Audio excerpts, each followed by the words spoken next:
Welcome back. You're still watching DayBreak on this second day of February 2026, and you understand that at the moment the threat to have a matatu strike is taking effect, and we'll get more details for you to tell you how it is taking that effect in the city of Nairobi. At the same time, yesterday, some leaders of the United Opposition were in different parts of Mount Kenya. They were also in Murang'a, and they were reliving the moments of Sunday, the previous Sunday in Othaya constituency in Nyeri County, of the attacks that were there. There has been conversations around it. And you will see that it's also one of the main stories in the dailies, the Daily Nation, talking about the grand cover-up and saying that with this matter shifting from the DCI to IPOA and also the Internal Affairs Unit, officials have narrowed the organized crime to a police misconduct probe, which means the politicians and goons blamed for the chaos have been left off the hook. So they are calling for accountability. Let's listen to what they said yesterday. Hawa askari wasiposhikwa na wale waliwa Gen Z, tutatangaza maandamano katika Jamhuri ya Kenya. Wewe walikuwa nasema ati Raila anajua kupanga maandamano. Hakuna maandamano Raila alikuwa anapanga. Ile maandamano tutapanga, wewe utajua hii Kenya iko na wanaume na wanawake. Ile wakati atagusa mmoja wetu hapa au azuie haki zetu au auwe watoto wetu, zote tutatoka nje kumfurusha, atakoma. So they were also in a chat setup, and they were looking back at the events of that Sunday. Watch. And that attack was an assassination attempt by government. Na tunashangaa, niliuliza Kanja on his face, wewe ndio mkuu ya polisi. Polisi ndio walipiga kanisa. Unasema tunataka to report. How do you report police to the police? How do you do it?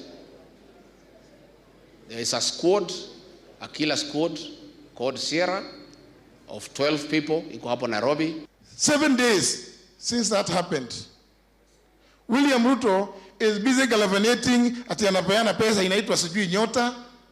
Surely, Ruto, and he calls himself a Christian, you have not reflected on what it is that happened on Sunday last week. That your officers can throw tear gas canisters to worshippers who included children, women, and the elderly. The writings are on the wall. We know the story of Nebuchadnezzar. Please prepare to exit State House. Now, the former Speaker of the National Assembly says the president has not reflected. It appears he may have. Watch what he said. Pale kwa madhabahu kanisani ni pahali pa heshima. Tusilete siasa, tusilete chuki, tusilete ugomvi, tusilete fujo. We want our churches to be a place of peace, a place of seeking God. And all of us, irrespective of who we are, irrespective of what we believe in, we must respect the place of God in our churches. And all arms of security must ensure that our places of worship are protected from unnecessary and useless and retrogressive fights and politics. All of us have platforms outside the church where we can conduct our politics. Kwa hivyo tushirikiane hivyo pamoja. Now, Mheshimiwa Ngogoya, I don't know exactly what the issue is here. Does the reflection by the president satisfy the desire to have him say something about the attack in Othaya? He attempts to, but he doesn't condemn the Othaya incident in any kind of words. I was in Othaya when that attack happened. It was a police attack. They came in police cars. And I will first of all thank the ACK church for the assistance that they provided to both their members and us leaders who were present that day. It is also the ACK Church that yesterday hosted those leaders. And they have condemned the bishop, the Archbishop Ole Sapit, our elder brother. He also condemned the incident. But when I look at the president, why does he come short of saying that what happened in Witima was wrong?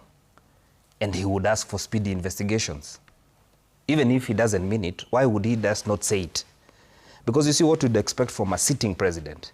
And remember, Kenya has had bad incidences.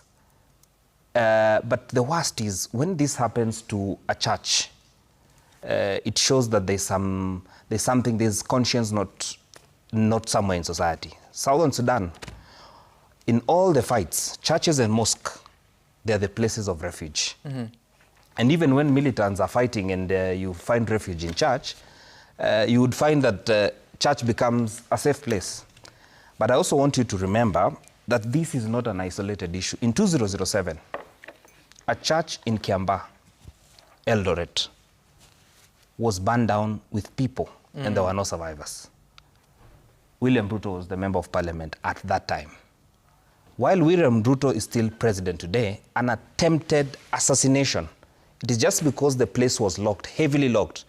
And by the way, the church they have done a very good church in a village. Mm-hmm.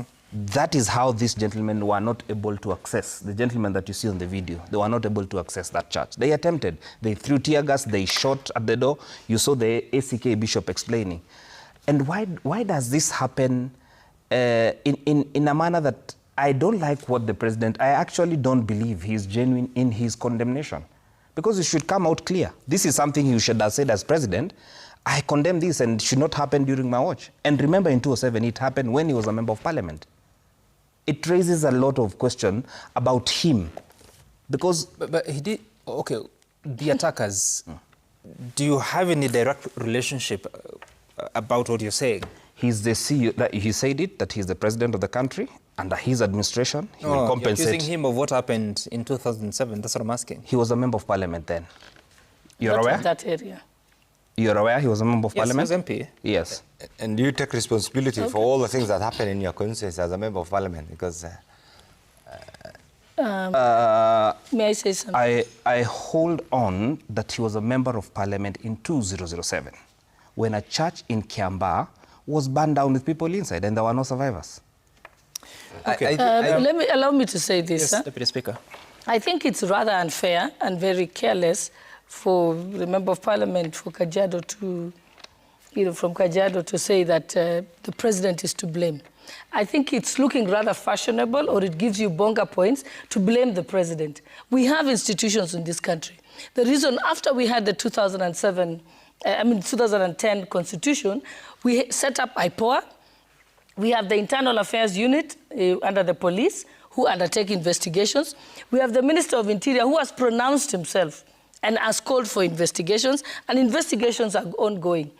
If we are honest people, let us allow the investigations to be completed. Right. Because the problem is we do not allow investigations to be completed. And I think it's also very wrong for you to say, by the mere fact that William Ruto was a member of parliament for Eldoret North at the time during the violence of 2007, where the Kiambaa Church was attacked, is wrong. First of all, if any of you watches the footage of 2007, William Ruto was in KICC defending the vote count at that time for Raila Odinga. If you remember, he was nowhere near Eldoret at that time. Mm-hmm. In fact, and then you don't even know where Kiambaa Church is. Kiambaa Church is on the side of Keses. Yes, and Nyera and Apkwe. William Ruto is from Tarbo. It's different places. In fact, I know Kiambaa Church very well. It's walking distance from my parents' home. So I know it. So you cannot begin to cast aspersions on people on things that were investigated and looked into. But it's a fact. He was a member of And what you need to look at is, if you look at the reports... I think she's making a fair point. Yeah. And then also you need to have read the reports. Yeah. I interacted with the Kenya National Human Rights Commission at the time when I was preparing the Kenya Reparations Bill. And we looked into those issues. We have a list of the people who are harmed, people who are lost, people who died. All that information is available. It was presented to Parliament in 2018 when I was putting my bill. So I want you to study those things before you start casting aspersions. I know it's good for you. Maybe it makes you look great just to attack the president. But I want you to say, and the president doesn't have to pronounce himself on every... Currently, he said it is wrong. He has clearly said in church that the altar is a sacred place. It should not be a place for political rhetoric or violence, etc. He has made his pronouncement. The Minister of Interior has made his pronouncement. The IG has already said it's with the Internal Affairs Unit. And for me to hear one of your other leaders saying that we are not going to go and report to the police. You know, one of the things about being a leader, you have to be tenacious, you have to be resilient. You go, you report, you make your report public, keep a copy of your statement, let people know that you have tried to exhaust all the channels that are available for you to use legally. But not just throw your hands in the air and say, I'm not going to the police. We owe that to Kenyans as leaders. You cannot just give up in that case. And lastly, allow me to say something. Sheila, I'm sorry, I apologize if you think I came out saying that it's just a check. It's not about a check. When you go through a reparation process, for example, let's use the immediate example of South Africa. Some of the people were not compensated, and neither were the people who had committed the crimes charged. It was just, in some cases, it was agreed that you confess that I killed your family members. You say this is where I buried them in this mass grave, for the family to get closure. Closure is part of compensation. Some parents want to know, when my child left the house, where were they and what were they doing? And their involvement in the protest, so they can understand my child was not a criminal. My child was a hero, as you say. So I think that is the compensation. That's what we talk about. It's a process. As he says, it's a process. Deputy Speaker, I just wanted us to get back to the conversation so that you don't lose it, because the Daily Nation is raising an issue that by shifting the investigation from the DCI to IPOA, officials have narrowed the organized crime to a police misconduct probe, which means the politicians and goons blamed for the chaos have been left off the hook. And for sure, if you look at the images, well, it's difficult to tell the difference, but you can see some men are holding guns. Presumably, they are police officers. They may be investigated by the Internal Affairs Unit or even IPOA. But who investigates the goons? If there were sponsors of that violence, how do we get to the bottom of the facts? When you're undertaking an investigation, you have to start somewhere. So we say, if we're saying that there were police officers on site, you start with the police officers. Those police officers will confess. And remember, police officers, in their standing orders, they are required to take lawful orders. If they act on unlawful orders, then they are open to investigation and have no protection or indemnity at all. So you start somewhere. Every investigation starts from a point. Those people will tell us what happened. Then you begin, because if it's politicians who sent those police officers, then those police officers will indicate that. And then we will begin the arrests and call for statements start. All right. So that's how you cast the net in investigation. Your take about this? You see, first, I am a believer in the sanctity of all religious facilities, and that must be respected, the mosque or church, that's one. Two, I'm also a believer in adherence to the rule of law. Equally, I also accept that criminal responsibility is individual. We are mixing too many things, and this must start from the known to the unknown. There was an incident. Personally, when I watched what happened, actually I was touched. And we must not accept this to happen in the modern day Kenya. Our appeal is, there are individuals who are saying don't report police to police. The meaning, you don't believe in the constitutionalism. The Republic of Kenya, you do not believe in the rule of law. So meaning what we expect is we have institutions, as just like the Deputy Speaker has pointed out. We have institutions. We have IPOA, we have the police, we have the Ombudsman, and we have many other agencies. Let's move from the known to the unknown. There was an attack. We have all condemned it. It should not happen in the modern Kenya. What do you expect the next? The next is, let the institutions tasked with this. And remember, we have an elaborate criminal justice system in Kenya. So instead of mixing 2007 to this, let's deal with this specific issue. Let it be investigated. And those responsible, and I will say this, those responsible for that charge attack, regardless of their status, regardless of their political affiliation, must be brought to book and face the rule of law, because that is not what we want in the modern day Kenya. Now, on the issue that my friend has talked about in 2007, I think let's also be fair to the president. Let's also be fair to the president in the rule of law. That issue was adjudicated in the International Criminal Case, and what is it called, ICC. And it was thrown out. So how does it apply right now? Let's deal with this issue. And I think let's be fair. Let's be fair. And I want to advise my young brother here. I've been in politics maybe when it was still... Please don't do that. No, he's a member of parliament. No, he's my colleague. We are friends. What I'm trying to say is politics is so dynamic. Politics is so... Act with moderation. Politics is so dynamic. Reduce your hatred towards President William Ruto. He campaigned for him. Yes, he campaigned for him. From all indications. He didn't vote for him. Yes, I say I didn't vote for him. But in 2027, I'm going to vote for him because of the dynamics and what we are seeing right now. And me, that is my position. I will tell my friend, even my friend here, from all indications, that in 2027, and I've seen the trend right now, he will still vote for William Ruto. For now, don't. Surely, Mheshimiwa Kenan, let's not stand this to campaign platform. Okay. If churches must be... Let me conclude this by saying this. I want to appeal to the IG. Yeah. And all the other heads of our investigative agencies to move with speed, investigate, and bring the perpetrators of this other charge violence to book so that they are dealt with in accordance with the law. And that will send a very strong message. All right. Secondly, I also want to appeal to the government. And what the president said yesterday is also correct. Let's have respect for our religious institutions. That is a no-go zone. Sheila, it's a no-go zone actually to anybody. Your thoughts, because politicians love the church, really. Absolutely. I mean, on both sides of the aisle, not just the president, right? Everybody goes to the church and they appeal to the church. I think in the middle of all these conversations, we're forgetting that there were women and there were children who woke up on a Sunday morning, got dressed, went to worship, and then had tear gas. They were tear gassed in a church. And this is not the first time it's happening, and this is not on one side of the aisle versus the other side of the aisle. I think it's easy now to look at it and say President Ruto is, is supposed to be in charge to make sure this doesn't happen. When power was on the opposite side, I remember very well that, there was a lot of chest thumping as well.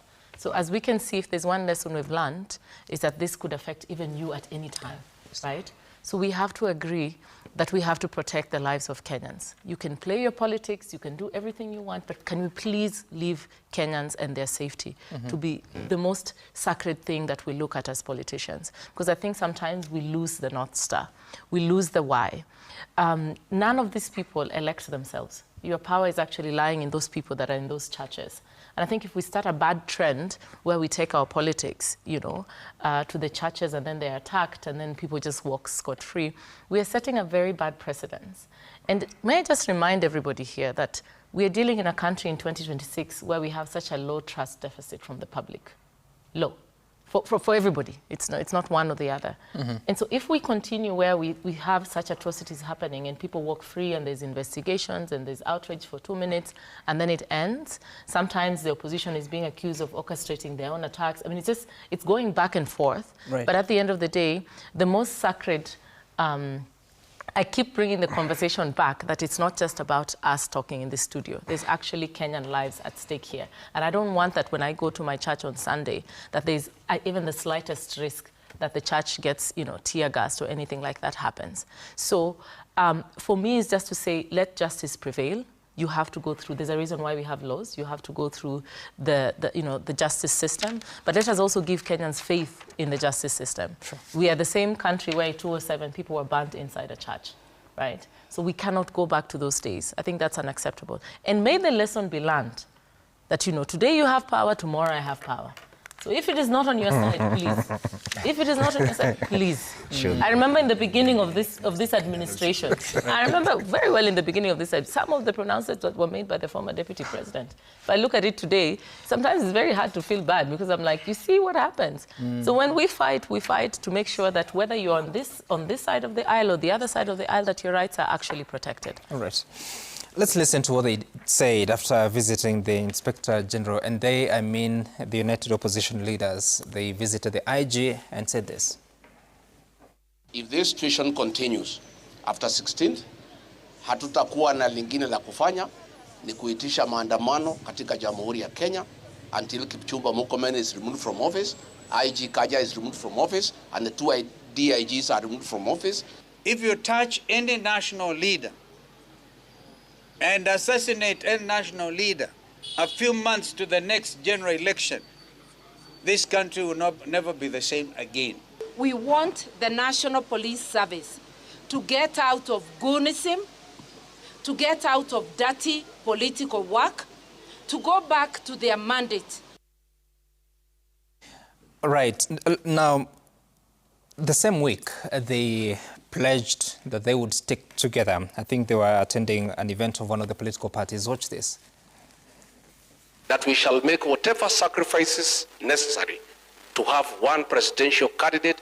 We are going to call for one forum for all the one-term movement candidates everywhere in the country to get together and agree, because that is how we are now also going to bolster our voter registration numbers. Anyone who's betting for our differences, you will lose your bet. You will lose your bet. Tuko pamoja as united opposition with one common purpose, kuleta uongozi bora katika nchi yetu. Our unity is not a choice, it's an imperative.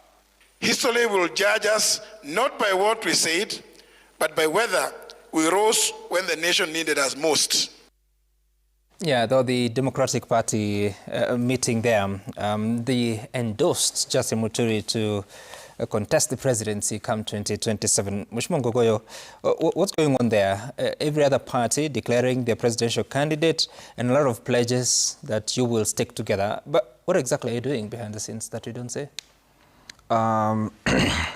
The run-up to next year's election, we are now a year,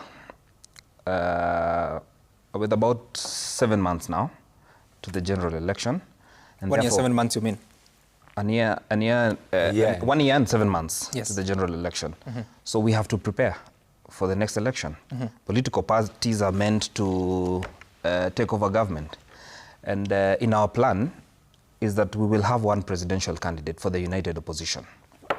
You know, and it is just like they talked about the compensation. It's a process to get a candidate. Yep. So DP will sponsor its candidate. And after that, we will have a final candidate for the united opposition, the parties that believe William Ruto will be a one-term president. And in that, what we are saying, we are just putting our heads together. But you raised the issue of what was coming up in the when they visited the IG. Yep. Allow me to say this. I was attacked in Limuru. I have an OB number at Limuru police station. Up to date, nothing has ever happened. When we visited the IG... Was your statement taken? Yes. I did a statement with the DCI, with the OCPD at Limuru. Have you followed up? Consistently. I have called her every 1 month, the OCPD. Nothing. No arrest, no nothing, nothing caught. What did they tell you? They just tell me they're after the perpetrators of the incident. How long now? 1 year plus. It was 2024 November, date 12. Yeah. So I have an OB number. So when members say that they will not raise the issue again, it's because of the incidences that follow after that. But fast forward, the current administration does not serve the interest of Kenyans. We must have an alternative. And the alternative must be another individual. You cannot face problems with William Ruto and say again you're going to vote for William Ruto. And I'm happy Keenan never voted for William Ruto. So if he wants to vote for him this time, that's good. At least you can try out. You lost last time, so you probably will lose this time. But what I am saying for me, I will not be voting for William Ruto in the coming election. I will not be contesting in his party. And I have made it very clear, just like Gladys Boschele in the last election in 2022, she said she will not contest on Jubilee. I will also not contest on the UDA party. I want to seek another alternative for this country, a better option. And why political parties are there in individuals is to have options. And what I want to request, the president, one of his greatest role as a president is to protect life and property.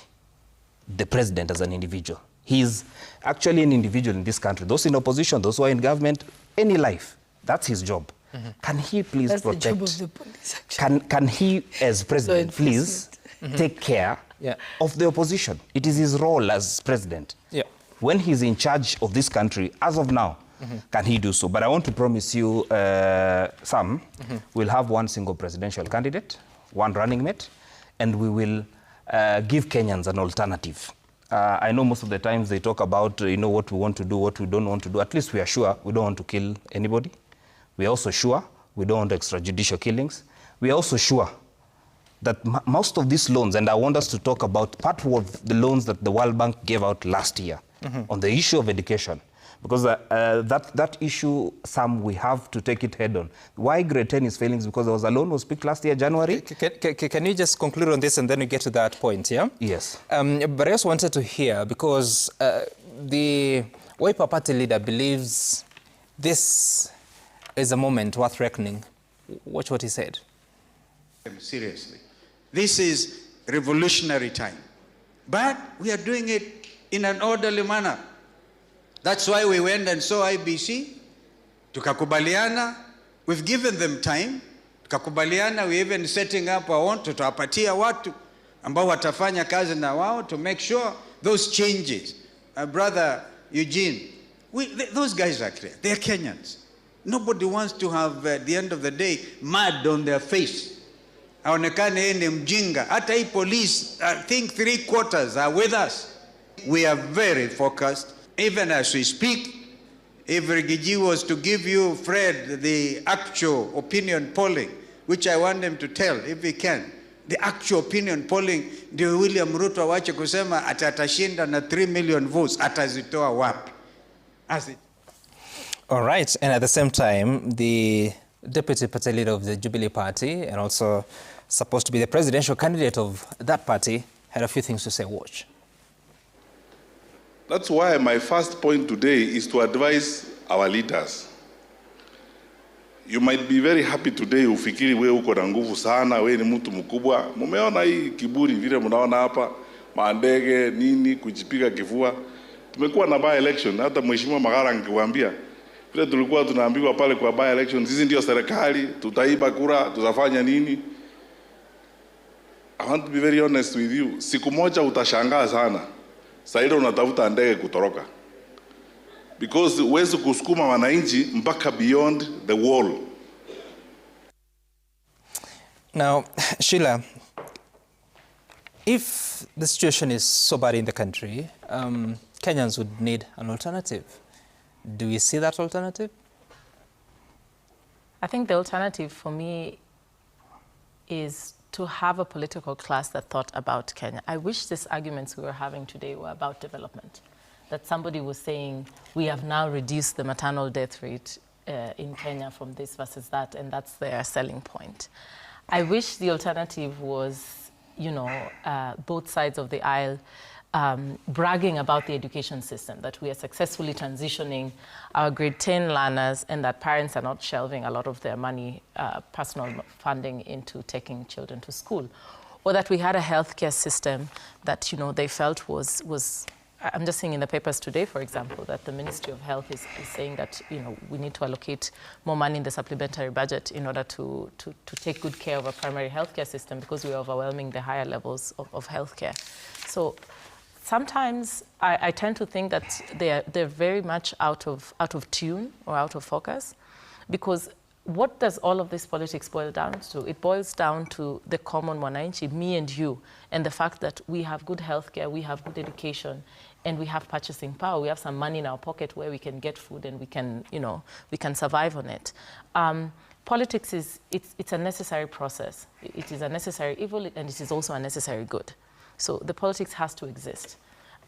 For me as an economist, when I look at Kenya, we are going through an economic revolution and an economic time where we really need to buckle up and ensure that we are politicking less and that we are trying to really fix an economy that is with a population that is rapidly growing, that is rapidly young, and that we're having honest conversations about where we are and where we need to be. Because I know that elections are coming and there's so much more excitement about thumping your chest and I'm better than you and you're better than me, you're going home, you're not going home. But can we just try and rechange this focus to have this concept of wapi report card? Like, how many students in your constituency today are not sitting at home and were able to join grade 10? Let me hear it. Instead of I was the one who was loyal the most, or I was the one who was loyal the least, why don't we brag about how many children were born in your constituency or in your county as a women representative that we have not lost because of X and Y program, and maybe the next county over is able to say, let's borrow something from, you know, this county because this program was set in place. That is the politics that we want, and we run the risk of, we already have serious voter apathy issues. Because you cannot tell me that we have a potential of 6 million voters and now we've registered, I don't know if we've passed even 500,000. That is alarming because Kenyans are tired. And the danger when you have people who are tired is you have explosions. It's very normal for every human being to get tired and just explode. That is what happened in 2024. As young people, we kept saying, guys, don't do this. We don't like it. Guys, don't, and nobody listened. They say, we'll do it when we want, we'll do it. And then you saw that it explodes. Right. We love Kenya. We don't want anarchy. So we have to make those that we have entrusted with the responsibility to represent us, to oversight, and to make laws and things that work for us, that it actually works for Kenya. It's not just about picking one apple versus the other apple when they're both apples. For me, that's neither here nor there. Yeah. Okay. All right. Interesting, the analogy about apples. Deputy Speaker, your thoughts, because, like I said, Kenyans are hurting, they're looking for solutions. She says the political space is not offering it. So where shall we run to?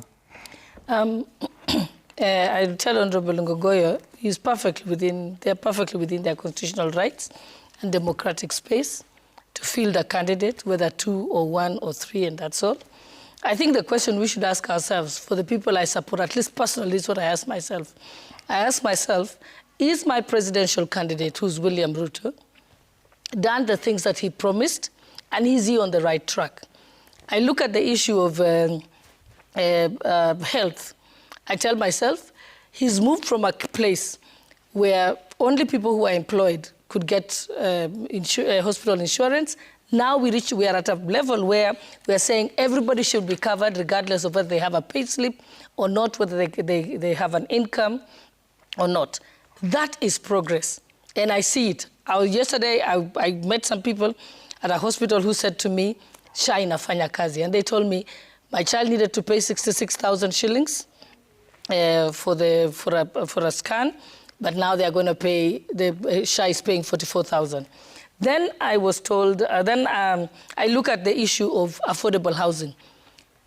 He promised that we shall get rid of slums in Kenya, and that is happening. I see the affordable housing mushrooming across the country. We know that 70% of our young people, like Sheila, are going to be living in urban areas. We don't want you living in the slums. We want you to live in decent housing with sanitation, realizing Article 43 of our Constitution. When I look at national savings, where for a country to progress, you've got to have savings. Currently, Kenya is ranked very low in a country that's saving. But recently, we've managed to put our savings and our forex reserves in the trillions. That is progress. The fact that for many years, over the years, we've complained as a country that some of our parastatals are inefficient, they're losing money, and so on. The merger that has gone on now to 20 parastatals, others have been absorbed, their tasks have been dissolved and absorbed into ministries. That is progress. So actually, what I would say is that my presidential candidate, President William Ruto, is running against his own track record. Okay. It's his own track record that will be put in there. There was a time when everybody would have access to the Higher Education Loans Board during my time, whether your parents could afford it or not. But right now, it is a system where students apply according to their vulnerability and their need, so that certain children won't qualify because their parents can afford to pay for them, so that we make sure that the neediest students are able to go to university. Today, there is no reason why a student cannot go to college or university. Again, those are the items that I'm looking at and asking myself, is my president doing the right thing? Okay. And as Sheila says, we are looking at what have they done for our people. All right. And hence the reason why you see the health department itself is giving us records on the child mortality. I know that there are certain hospitals that were flagged out, and they were actually, their license was taken away because they had too many maternal deaths. And that is what I'm looking at in the cases of right, Deputy Speaker. Of looking at, when I look at the Nyota program, again, we know that unemployment is an issue. What is my president doing? Having the Nyota program to inculcate an entrepreneurial spirit in our young people to employ themselves. We'll plan a day to have a conversation about Nyota. Let's just conclude on this particular matter because the opposition has been sort of scoring the current administration without scoring them. Let's listen to what Fred Matiang'i said about what he thinks the impact of this administration has been to the public service. Very finally, nataka kuambia wakubwa wetu wa serikali, wafanyakazi wa serikali wameteseka. Ukiangalia pay slips ya wafanyakazi wa serikali, saa hii people have lost faith in public service. Kwa sababu there is no earning, pay slip imepotea, there is no respect for structure in the public service.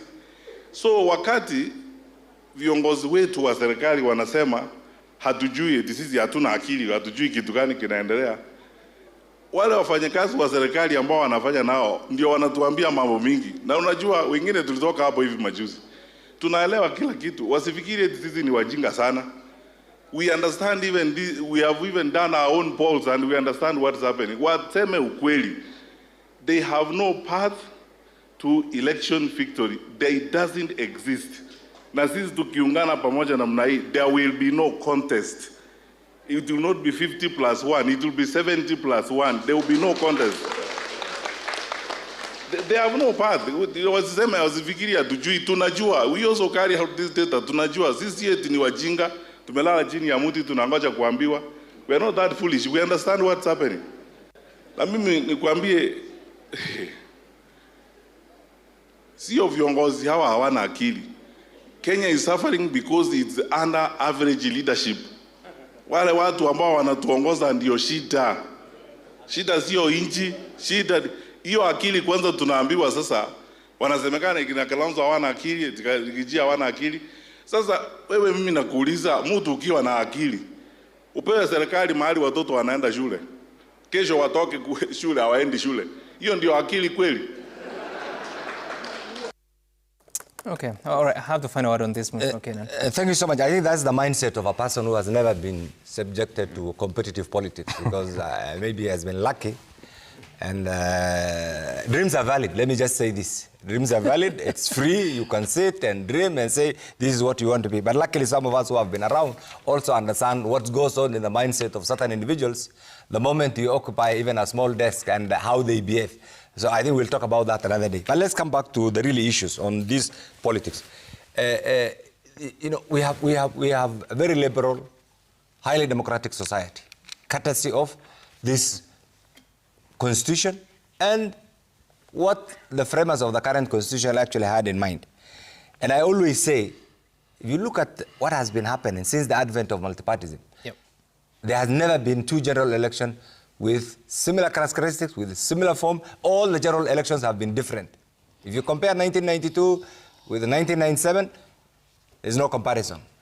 If you compare 1997 with 2002, look at it, the players, the composition, even the voting pattern.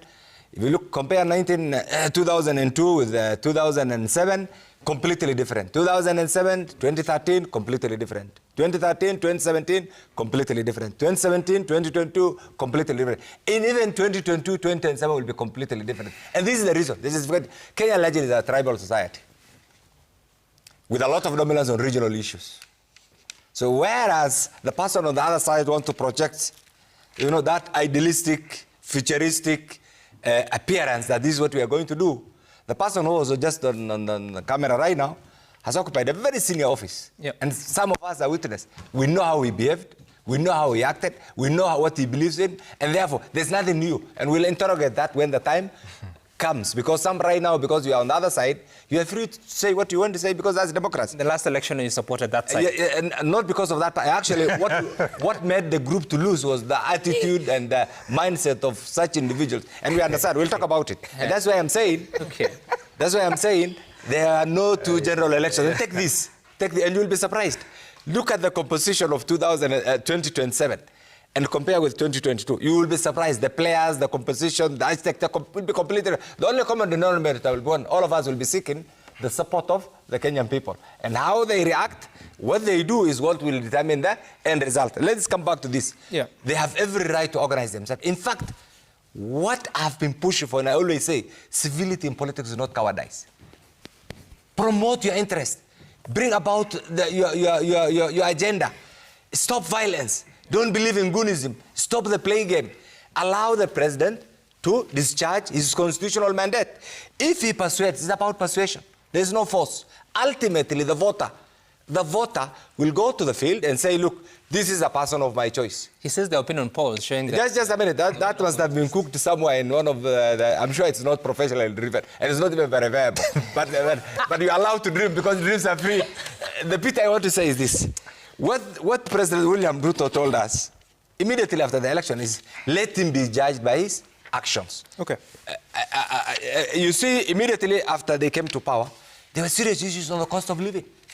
It's no longer a debate. That has stabilized. Sorry, what did you just say? I say it has stabilized. It has stabilized meaning the dollar was going, it has stabilized. That's what I say this. The cost of living, it does not reach where we want to reach, but it has stabilized. At that particular time, you see Kenya is a member. That's the dollar. I'm talking about the cost of living. The dollar drives the cost of living. There are 2 million people facing... Let me say this. These are critical economic issues. Northern Kenya is hard. You know, I was silent. Allow, develop that culture yes, you have said that the cost of living has no stabilized. Longer an issue. That's what you say. I said it has stabilized. 2 million, according to the Kenya Red Cross. Agreed. You know, there's no egalitarian society. There will always be issues. There will be poor, there will be middle class, whatever. I said it has stabilized. Stabilized means towards the end of 2022, a dollar was going for 165. Today, a dollar is going for 128. How do you measure cost of living? Cost of living is the purchasing power. You see, look at this the way it comes. Yep. We use the dollar to import fuel. We use the dollar for all our activities because that is the currency of the most economic developed country. That is what transcends now to other parts of the world. And that's why in the international economic sense, the dollar is used as the global trading currency. And it's from the dollar that every other thing is determined. I'm sure even the scat that you have it right now, was, if you quantify, there is a dollar element in it and how it was manufactured and how you buy it. Let me leave that. The issue of housing. I just passed... No. I mean, surely you're taking as an economist for this panel, I'm struggling. I'm finishing this. Sorry, I'm finishing. Allow me to finish this. Allow me to finish this. Let's nail this point. You're talking about, and I just want to read for you what studies have shown. Can you I didn't finish. You should have. Just allow me to finish. I haven't moved away from you. Two minutes. I finish and then you intervene. Just hold on. Oxfam found in a report released in November last year that 17 million Kenyans are facing starvation, severe to moderate food insecurity. They also said that nearly half of Kenyans now live in extreme poverty. At the moment, like I told you, Kenya Red Cross Society says that 2 million people are facing starvation. So even if the indicators are showing a stabilized shilling, a stabilized food pricing regime, there are people who are hurting. There's people who are food poor. How does the government respond to such? Actually, you have raised exactly what I wanted to raise. That comes now with the natural calamity. Like right now, the serious drought affected the people of northern Kenya. What we expect, and this is not the making of the government. It's not the making of the government. We cannot blame the government. We'll only blame the government because of its inaction. What we expect now, it has come. It's affecting the whole of Horn of Africa. There's serious drought affecting the people that I represent. What we expect the government to do is to declare drought a national disaster and urgently avail resources for food, water, and all the other... know it would come?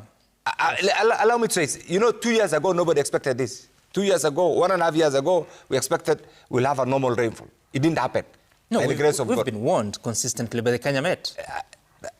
Let's delve into these issues. What we expect is the government to urgently attend to this and their issues. And I'm sure they have made an attempt, avail food, declare a national disaster, deal with this emerging crisis that's affecting a big section of the people of Kenya. But what I was trying to allude to, yesterday from Jomo Kenyatta International Airport, I had an opportunity to go through Jogoo Road. And when I saw what is happening in Mukongeni, along the road, if that is turned into a modern housing facility, I can tell you, it's an area that everybody will love even to go. So what did you see?